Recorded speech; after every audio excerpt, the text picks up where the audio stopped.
Hello friends, welcome to Vijay Thiyags. இன்றைக்கி ஸ்ரீசைலம் வந்திருக்கோம். இங்கே இருக்க கோவில்களை பார்ப்போம். முதன்மையாக சாட்சி கணபதி அவர்கிட்ட போயிட்டு ஆசீர்வாதம் வாங்கிட்டு நம்ம வந்ததுக்காக ஒரு சாட்சியை அழிச்சிட்டு அப்புறம் கிளம்புவோம்.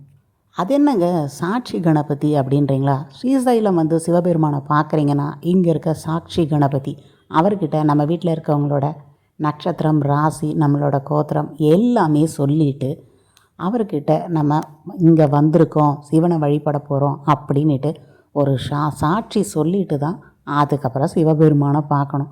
இங்கே வழி வழியாக நடக்கக்கூடிய இந்த மரபு தான் இப்போ நம்ம பார்க்குறோம். இங்கே எப்பயுமே பார்த்திங்கன்னா விநாயக ஹோமம் நடைபெறும்.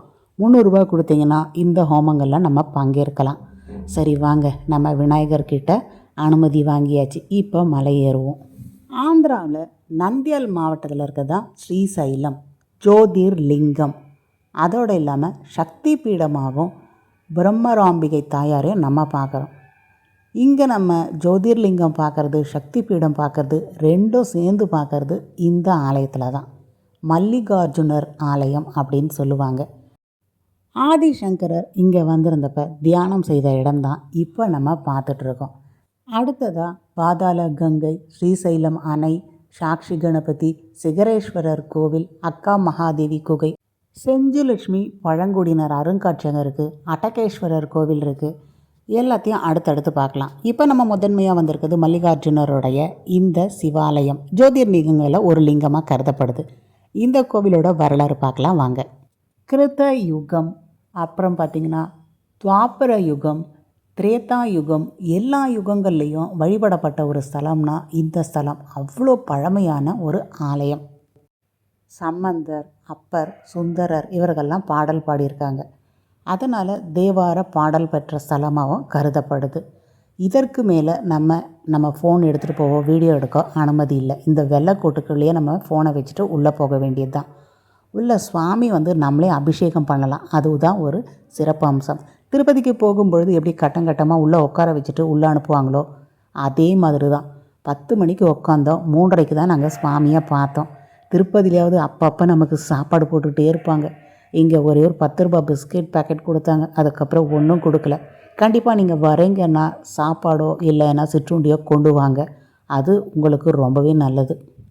நந்தியால் கோவில் கதையை சொல்லியிருக்கும் போதே உங்களுக்கு சிலாத்த மகரிஷி அவரோட கதையும் சொல்லியிருக்கேன். அவரோட 2 மகன்களில் ஒரு மகன் நந்தியாலில் பார்த்திங்கன்னா நந்தியாக மாறியிருக்கார். அடுத்தவர் பர்வதன், இங்கே இருக்க பர்வத மலையாக மாறி சிவபெருமானை தாங்கியிருக்கார். அதுதான் சிறப்பு அம்சம். சிலாத்த மகரிஷியோட 2வது மகன் பர்வதன் இங்கே ஸ்ரீசைலம் மலையாக இருந்து இந்த சிவபெருமானை தாங்கியிருக்கார். மல்லிகாபுரி அப்படின்ற பகுதியாண்ட சந்திரகுப்தரோட மகள் சந்திரரேகா, அவங்க இங்கே மல்லிகைப்பூ, அர்ஜுனா பூ இதை வச்சு இங்கே இருக்க சிவனை வழிபட்டதால் மல்லிகா அர்ஜுனர் அப்படின்னு இங்கே இருக்க சிவபெருமான் அழைக்கப்படுறார். அந்த ஒரு கதையும் இருக்குது. அர்ஜுனன் பாசுபதாஸ்திரம் வாங்கிறதுக்காக இங்கே சிவபெருமானை நோக்கி ஒரு ஒத்த காலில் நின்று தவம் இருந்து பாசுபதாஸ்திரம் வாங்கினதால் அந்த அர்ஜுனனும் சேர்ந்து மல்லிகார்ஜுனன் அப்படி இருக்குன்னுவாங்க. ஸோ பலதரப்பட்ட கருத்துக்களும் இங்கே இருக்குது. கங்கையில் நம்ம 2000 முறை குளிக்கும்பொழுது என்ன ஒரு புண்ணியம் கிடைக்குமோ, குருஷேத்திர இடத்துல தானம் பண்ணும்போது என்ன பலன் கிடைக்குமோ, நர்மதா நதியில் குளிக்கும்பொழுது கிடைக்கக்கூடிய பலன்கள், காசியில் வாழும்பொழுது கிடைக்கக்கூடிய பலன் எல்லாமே சேர்ந்து இங்கே ஸ்ரீசைலம் மல்லிகார்ஜுனனை ஒரே ஒரு தடவை அந்த சிவபெருமானை வணங்கும் போது கிடைக்கும்னாங்க. அதுதான் இந்த கோவிலோட தனி சிறப்பு. கந்த புராணமும் பார்த்திங்கன்னா அதை தான் சொல்லுது. ஸ்ரீ மல்லிகார்ஜுனர், பிரம்மராம்பிகை தாயார், அன்னபூரணி, ராஜராஜேஸ்வரி, சஹஸ்ரலிங்கம், பஞ்சநதீஸ்வரம் எல்லாமே வழிபட்டு சிவபெருமானுக்கும் எங்கள் கையாலேயே அபிஷேகம் பண்ணிவிட்டு அடுத்தது ஆணையை பார்க்க கிளம்பிட்டோம். ஸ்ரீசைலம் வந்தோன்னா நம்ம சிவன் கோவில் தான் இருக்குதுன்னு நினைப்போம். ஆனால் சிவன் கோவில் இல்லாமல் இன்னும் நிறைய இடங்கள் இருக்குது. அது என்ன நம்ம கேட்டு தெரிஞ்சுக்கலாம். ஐயா, உங்களோட பேர் என்ன? எங்க பேர் குமாருமா. குமாரா? இங்க வந்து 5 கோயில் இருக்குதுங்க. ஸ்ரீசைலம் வந்து இங்க வந்து சாட்சி கணபதி, அட்டகேஸ்வரம், பாலதார பஞ்சதார, லலிதா தேவி பீட்டம், ஸ்ரீசைல சிகர் தர்சனம், டேமு பார்க்க வேண்டியது இருக்குது.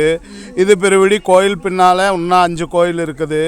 வந்து மல்லம்மா கண்ணீர், சிவாஜி கோபுரம், அப்புறம் வந்து சத்ரபதி சிவாஜிது ஒன்று இருக்குது. அப்புறம் வந்து விபூதி மட்டமும் சங்கர மட்டமும் பீம மட்டமும் பஞ்சமுகி லிங்கேஸ்வரடு இது மொத்தம் இருக்குதுங்க. இங்கே வந்து 10 இருக்குது. சைட் சீயிங் பார்க்கணுன்னா இந்த 10 பார்க்கணும்னா இங்கே வந்து ஸ்ரீசேலத்தில் ப்ரைவேட் ஜீப்புங்க இருக்குங்க. அந்த ஜீப்பில் வந்து ஏறினீங்கன்னா எல்லாம் காமிச்சிட்டு வருவாங்க. ஒரு காலையில் 8 மணிக்கு ஏறினீங்கன்னா மத்தியானம் 3 மணி மட்டும் சைட் சீயிங் பிடிக்குங்க. அவ்வளோதான் முடிஞ்சதுமா. டேமோட சேர்ந்துதாம்மா சொன்னது. டேமோட போட்டிங்கோட சேர்ந்த இங்கே வந்து பாதாளகங்கை இருக்குது. பாதாளகங்கையில் ரோப்வே இருக்குது. அந்த ரோப்வே போயிட்டு வரோன்னா 2-3 ஹவர்ஸ் பிடிக்கும். அந்த ரோப்வேல போனால் ஒரு ஆளுக்கு 100 ரூபா வாங்கிக்குவாங்க. கீழே வந்ததுமே போட்டிங் இருக்குது. அந்த போட்டிங்கானு பண்ணலாம். இப்போ நம்ம பாதாளகங்கை போனால் என்ன சாமி பார்க்கலாங்க? பாதாளகங்கையில் சாமி ஒன்றும் இல்லை, தண்ணி தான் இருக்குதுங்க. தண்ணி தான் இருக்குது. அம்மா இன்னொன்று இல்லைங்க. இந்த டேம் என்ன சிறப்பு? இது வந்து கிருஷ்ணா நதி டேம். ஸ்ரீசேலம் நீலம் சஞ்சீவ் ரெட்டி ப்ராஜெக்ட். இந்த தண்ணி என்னென்ன ஊருக்குலாம் போகுது? இது வந்து இங்கிருந்து சாகர் போகும். சாகர் இருந்து விஜயவாடா போகும். விஜயவாடா இருந்து சமுத்திரத்துக்கு போகும். இதில் மீன் பிடிக்கிறது இருக்கா? இருக்குதுமா. மீன்காரங்க வந்து வைசாக்லேருந்து வந்து இங்கே குடிசரம் இருந்துட்டு இங்கே மீன் பிடிச்சிட்டு இருக்குவாங்க. கீழே லிங்கால்கட்டுன்னு ஒரு ஊர் இருக்குது. அந்த ஊரில் ஒரு 50 குடும்பம் இருக்குது. 50 குடும்பம் மீன் பிடிச்சி வித்துட்டு இருக்குவாங்க. இந்த மீன் வந்து டில்லி, பாம்பே இங்களுக்கெல்லாம் எக்ஸ்போர்ட் ஆகுங்க. இங்கே மீனா? இந்த மீன் டில்லி, பாம்பே, விஜயவாடா. ஆமாங்க அதுக்குள்ளே தான். அதுக்குள்ளே பிடிக்குவாங்க. இங்கேயும் பிடிக்குவாங்க. அதெல்லாம் ஒலை போட்டு வச்சிருக்கிறாங்க பாருங்க அவங்க. ஓகே. அதுங்கம்மா. மீன் கூட இருக்குன்னு தெரியாது எனக்கு. மீனுகானி இருக்குமா. இங்கே மீன் ரொம்ப டேஸ்ட்டாக இருக்கும்.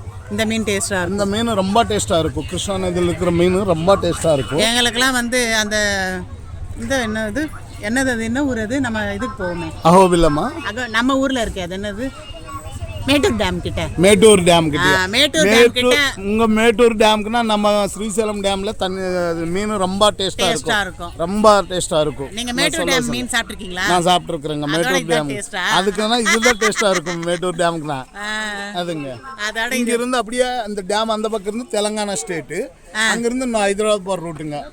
இந்த பக்கம் போன தெலுங்கானாவா? தெலுங்கானா. அதெல்லாம் தெலுங்கானா தான். டேம் வந்து 12 கேட் இருக்குது. 12 கேட்ல வந்து 6 கேட் வந்து ஆந்திராவுக்கு வருது. 6 கேட் வந்து தெலுங்கானாக்கு வருது.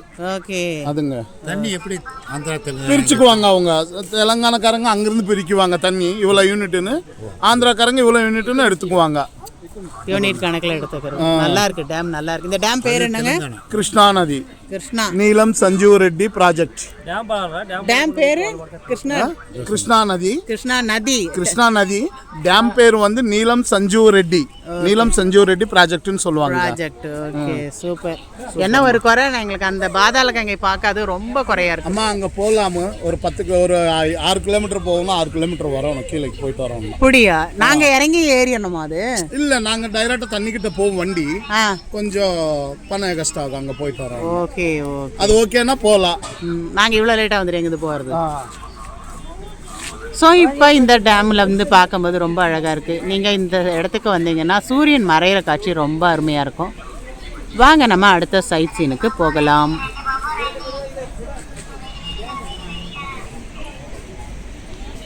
இரவு 8 மணிக்குள்ளே எல்லா வாகனங்களும் இந்த மலையை விட்டு இறங்கி ஆகணும். ப்ரைவேட் வாகனங்கள் 8 மணி தாண்டிடுச்சுன்னா மேலே இங்கேயே தங்கிட வேண்டியது தான்.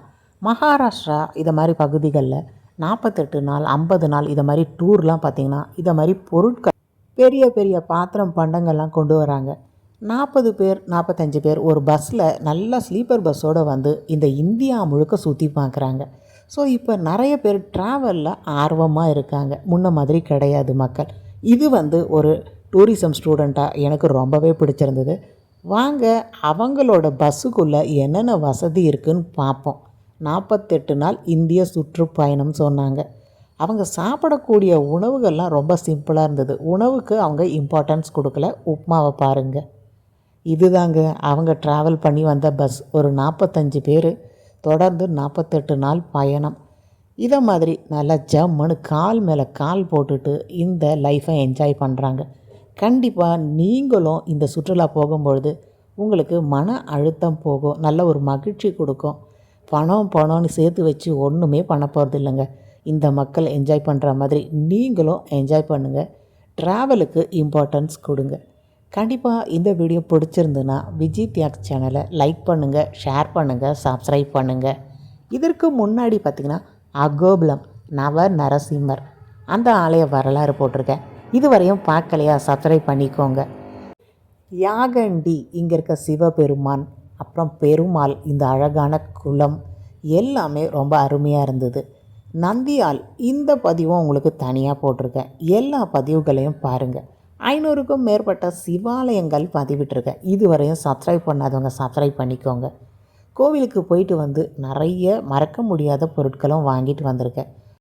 ஸ்ரீசைலம் ஒரிஜினல் கருங்காலி, அது பிரேஸ்லெட், அது ரொம்பவே பர்ஃபெக்டாக இருந்ததுன்னு சொன்னாங்க. அப்புறம் சில பொருட்கள் நம்ம நந்தியாலில் வாங்கினது, அகோபிலத்தில் வாங்கினது எல்லாமே ஒரு ஞாபகமாக வாங்கிட்டு வந்தேன். ஸ்ரீசைலத்தில் திருப்பதி லட்டு மாதிரியே லட்டு கொடுத்தாங்க. அது ஒரு சிறப்பு அம்சம். பெண்கள் செய்யக்கூடிய ட்ராவல் விலாக் உற்சாகப்படுத்தணுன்னா சப்ஸ்கிரைப் பண்ணிக்கோங்க.